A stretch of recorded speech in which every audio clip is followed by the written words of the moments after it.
SVR గారు విలక్షణ నటుడు, దర్శకుడు, రచయిత. ఎస్వీఆర్ గారి కోసం కొన్ని సంగతులు ఈ వీడియోలో మాట్లాడుకుందాం. ఎస్వీఆర్ గారికి రామన్ అనే స్నేహితుడు ఉండేవారు. పన్నంటి కాపురంలో నటించిన డాలీకి నాన్నగారు ఈయన. వీరు ఎక్కువగా చౌదరి గారి ఇంట్లో కలుసుకునేవారు. అప్పటికి ఎస్వి రంగారావు గారు నటించిన చిత్రాలు 4-5 మాత్రమే విడుదల అయ్యాయి. పెళ్లి చేసి చూడు నిర్మాణంలో ఉంది. రోజు వీళ్ళు సాయంత్రం పూట కలుసుకొని కబుర్లు చెప్పుకునేవారు.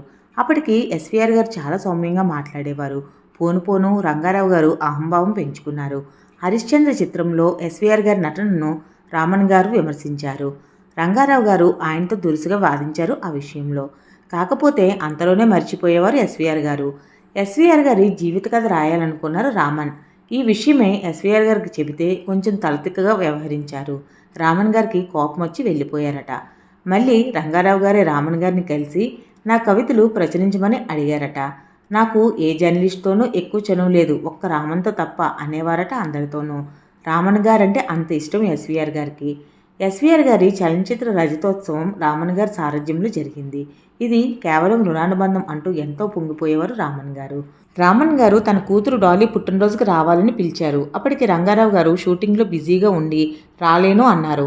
పన్నంటి కాపురం సినిమాలో డాలీ మీద మట్టు వేశావు, ఇప్పుడు ఎలాగైనా సరే ఆశీర్వదించడానికి రావాలి అని పట్టుబట్టారు. రాత్రి 10 తర్వాత వెళ్ళి డాలీని ఆశీర్వదించారు రంగారావు గారు. రామన్ గారు ఆ రోజు చాలా ఆనందపడ్డారు. ఎస్వి రంగారావు గారికి హార్ట్అటాక్ వచ్చి ఉస్మానియాలో ఉన్నారు.